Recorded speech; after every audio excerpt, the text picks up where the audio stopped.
Shalom jemaat yang dikasih oleh Tuhan Yesus Kristus. Hari ini kita mau kembali belajar merenungkan kebenaran firman Tuhan. Dan firman Tuhan walaupun itu sederhana, tapi itu pasti akan sanggup menerangi jalan kita. Ya, sederhana tapi tetap penting kok. Sederhana tapi tetap itu akan menjagai kehidupan kita. Nah, hari ini saya mau share mengenai bertindak hati-hati. Bertindak hati-hati. Yuk kita mau buka di dalam Matius. Kitab Matius pasal yang ke-6. Kita udah sering banget nih dengar perikopakan ini. Yuk, Matius 6 ayat yang ke-25 sampai 26. Karena itu aku berkata kepadamu, janganlah khawatir akan hidupmu, akan apa yang hendak kamu makan dan minum, dan janganlah khawatir pula akan tubuhmu, akan apa yang hendak kamu pakai. Bukankah hidup itu lebih penting daripada makanan, dan tubuh itu lebih penting daripada pakaian?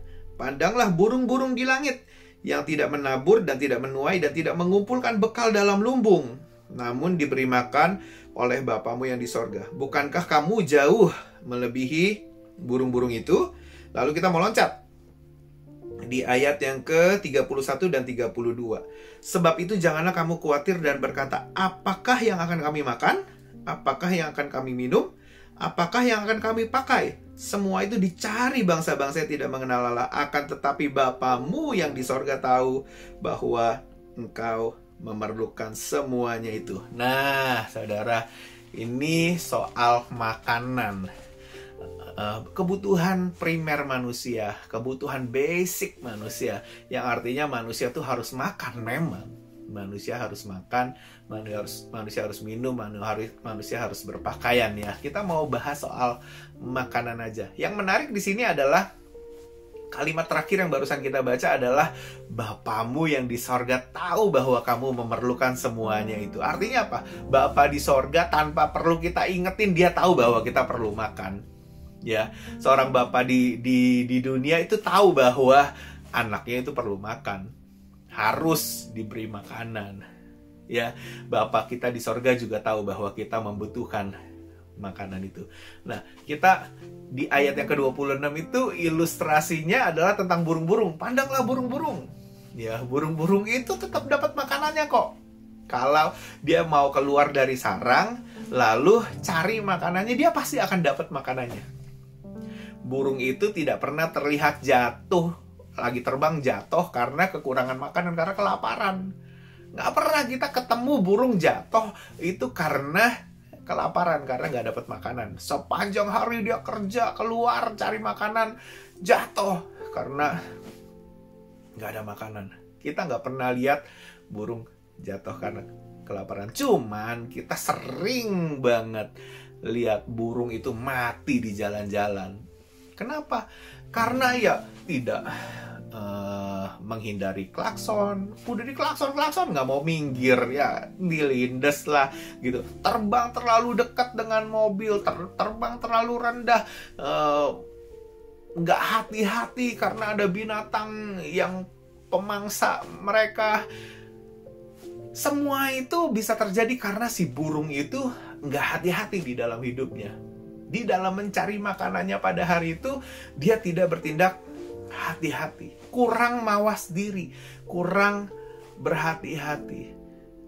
Bahkan di dalam kitab Amos 3 ayat 5, yuk kita baca Amos 3 ayat yang ke-5. Dikatakan demikian, jatuhkah seekor burung ke dalam perangkap di tanah apabila tidak ada jerat terhadapnya? Artinya gini, burung tuh nggak bakalan jatuh kalau tidak ada jerat yang menangkapnya.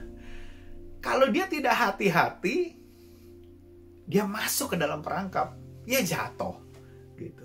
Nah, makanya seekor burung pun walaupun makanannya sudah ada di mana-mana, sudah ada di hari itu pasti akan ada makanan, tapi dia tetap mesti menjaga hidupnya hari-harinya, harus bertindak hati-hati supaya dia bisa makan atau bawa pulang makanan untuk anak-anaknya.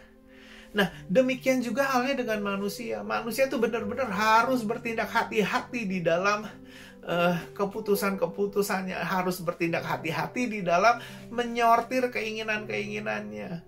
Bapa di sorga sudah tahu bahwa kita perlu makan. Dan kalau kita nggak males, kita pasti makan. Kalau kita nggak males, kalau kita bertanggung jawab, kalau kita bekerja, kita pasti akan mendapatkan makanan kita. Itu janji firman Tuhan. Makanya Alkitab bilang, jangan khawatir, jangan khawatir. Bapamu yang di sorga tahu kamu memerlukan semuanya itu. Cuman harus hati-hati. Nah, ketika kita pakai uang kita, ya harus hati-hati. Wise, bijaksana. Ketika kita mau beli barang, harus hati-hati. Ketika kita mau gesek kartu kredit, kita mesti hati-hati. Ketika kita mau nyicil sesuatu, ketika kita mau beli sesuatu, dipikirin baik-baik gitu. Ini keinginan atau kebutuhan ya? Kalau kebutuhan, beli. Kalau kebutuhan, pakai uang kita untuk kebutuhan tersebut. Karena Allahku kan memenuhi segala keperluanmu menurut kekayaan dan kemuliaannya. Artinya apa? Kalau kebutuhan itu, kalau keperluan kita, artinya apa? Tuhan pasti memenuhi. Cuman kalau keinginan itu mesti disortir. Karena ada yang namanya keinginan daging, ada yang namanya keinginan mata, ada yang namanya keangkuhan hidup. Ada yang berkata, Alkitab berkata begini, keinginan-keinginan itu bisa jadi berasal dari dunia. Nah, makanya mesti disortir. Tapi di bagian lain di dalam Alkitab juga berkata demikian, Allahku kan mintalah apa yang diinginkan hatimu. Nah, berarti yang namanya keinginan ini kita mesti hati-hati. Karena ada keinginan-keinginan yang berasal dari dunia. Sehingga apa? Itu dimotivate dari dunia. Itu keinginan yang berasal dari dunia. Dan itu sebenarnya harus dieliminir, harus dibuang. Tetapi keinginan-keinginan hati kita yang ketika kita bawa kepada Tuhan gitu kan, dan itu disetujui oleh Tuhan, nah itu adalah keinginan-keinginan yang aman untuk kita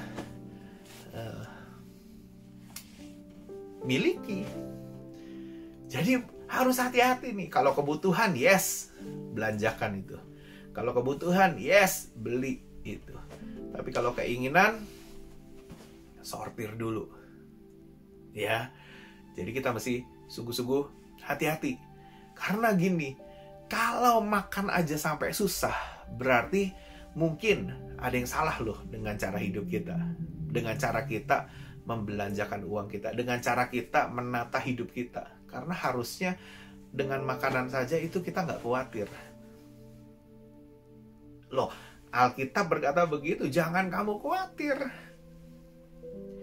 Tapi kan kita tahu ceritanya bahwa ada perumpamaan anak yang bungsu, perumpamaan tentang anak yang hilang, yang sampai mau makan makanan babi. Makanan babi itu sebenarnya dibuat untuk babi.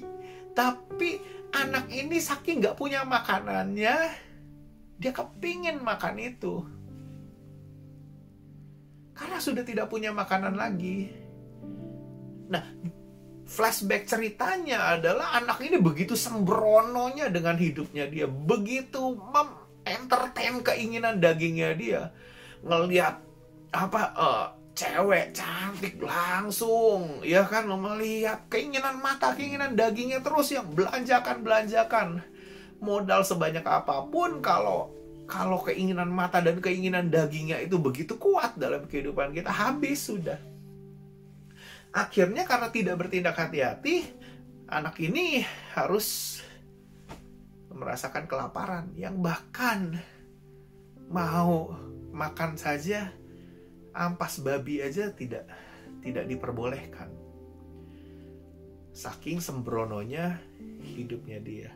Nah, saudara, kita ini perlu sangat-sangat bertindak hati-hati. Bertindak hati-hati bukan saja menjagai kita supaya kita bisa mendapatkan kebutuhan dasar kita, makanan, minuman, pakaian, dan lain sebagainya. Tapi bertindak hati-hati juga dianjurkan. Makanya bangsa Israel tuh ketika keluar dari Mesir itu ya, di kitab Ulangan, waduh, itu selalu dikatakan berhati-hatilah, berhati-hatilah, berhati-hatilah, berhati-hatilah. Banyak sekali kata berhati-hati itu di dalam kitab Ulangan. Artinya apa? Tuhan itu minta Ayo hati-hati, hati-hati, hati-hati, hati-hati. Supaya apa? Perjalananmu ini berhasil. Supaya perjalananmu itu beruntung. Yosua pun juga menasihatkan demikian. Yosua 1. Yuk kita buka Yosua 1 ayat ke-7 dan ke-8. Hanya kuatkan dan teguhkanlah hatimu dengan sungguh-sungguh. Bertindaklah hati-hati sesuai dengan seluruh hukum yang telah diperintahkan kepadamu oleh hambaku Musa. Janganlah menyimpang ke kanan atau ke kiri, supaya engkau beruntung kemanapun kau pergi. Ayat ke-8. Janganlah engkau lupa memperkatakan kitab Taurat ini, tetapi renungkanlah itu siang dan malam, supaya engkau bertindak hati-hati sesuai dengan segala yang tertulis di dalamnya. Sebab dengan demikian perjalananmu akan berhasil dan engkau akan beruntung. Jadi bertindak hati-hati, bertindak hati-hati, bertindak hati-hati, bertindak hati-hati. Itu yang jadi pesan terus-menerus tuh. Nah, bolehkah kita berpesan kepada diri kita sendiri, atau firman Tuhan yang barusan kita baca itu terus-menerus berpesan dalam kehidupan kita? Ayo, hati-hati, hati-hati, hati-hati, hati-hati. Jangan lalai dengan tanggung jawabmu, jangan lalai dengan waktumu, jangan lalai, jangan lalai. Supaya apa? Supaya bukan hanya engkau bisa memperoleh kebutuhan basicmu, kebutuhan primermu, tapi engkau juga bisa beruntung kemanapun kita pergi. Kenapa? Karena ada firman Tuhan yang menjagai kehidupan kita. Dan firman itu memampukan kita untuk bertindak hati-hati. Wah, gak bisa nih yang ini, tinggalin. Wah, gak boleh nih yang ini, jangan dibeli. Wah, gak bagus nih yang ini nih. Wah, kayaknya ini untuk cuman mata kepingin lihat aja deh. Wah, kayaknya cuman keangkuhan hidup aja deh. Ganti mobil seperti ini, tinggalin. Wah, kayaknya ini cuman kebutuhan daging aja deh. Wah, jangan. Nah, kita mesti punya firman Tuhan itu yang kita renungkan supaya kita bisa bertindak hati-hati. Pesan itu jelas sekali. Makanya ketika kita baca firman Tuhan yang sangat sederhana seperti kayak gini, ayo biar firman Tuhan itu terus berpesan dalam kehidupan kita. Hati-hati ya hari ini.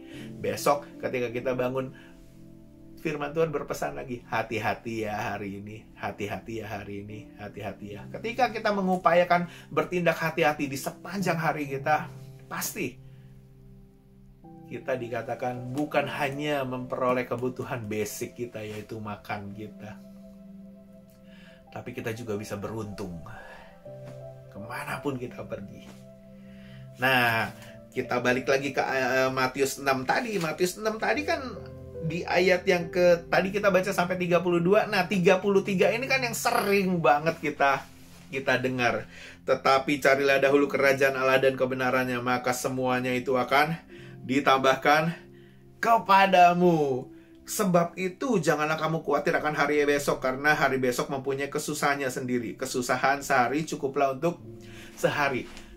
Tetapi carilah dahulu kerajaan Allah dan kebenarannya, maka semuanya itu akan ditambahkan kepadamu. Artinya apa?